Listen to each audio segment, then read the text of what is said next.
আজকের ব্লগটা শুরু করলাম আমার জন্মদিনের কেক কাটিং নিয়ে। চলো তাহলে তোমাদের দাদাভাই আমার জন্য কি স্পেশাল আজকে কেক এনেছে সেটাই শেয়ার করি।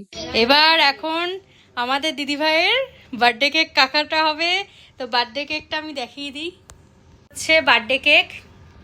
কেমন পছন্দ হচ্ছে দিদিভাই? একটু আলাদা রকমের আনলাম, এখানে যতটুকু আমরা অ্যারেঞ্জ করতে পেরেছি সোমনাথদা আমি গিয়ে এনেছি। কেমন লেগেছে কেকটা? সুন্দর হয়েছে, এটাই আমার কাছে অনেক।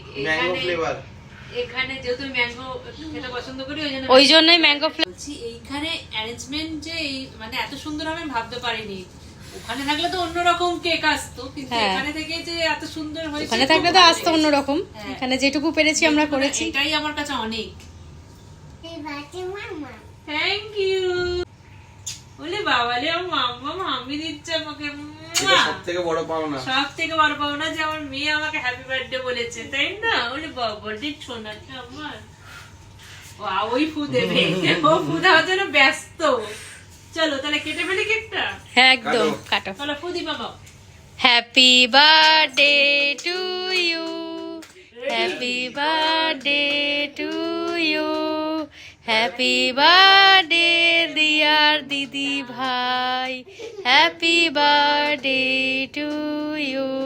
God bless you, may God bless you, happy birthday, happy birthday, happy birthday to you. Thank you. Welcome.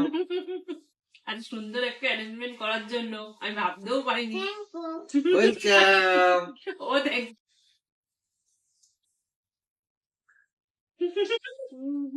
কেমন খেতে ম্যাঙ্গো ফ্লেভারের? ভালো ভালো।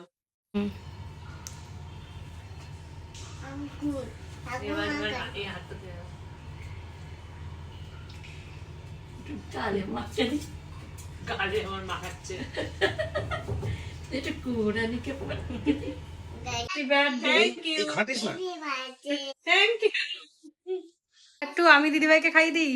আগে তোকে আমি খাওয়াই, তারপর তুই আমায় খাওয়াবি।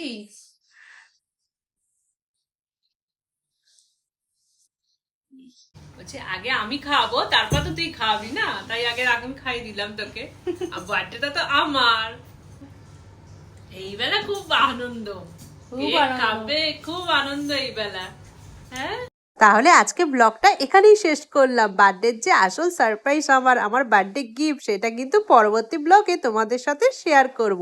ভালো লাগলে ব্লগটা লাইক শেয়ার কমেন্ট করতে কিন্তু একদম ভুলবে না। আজকে তাহলে আসি, টাটা বাই বাই।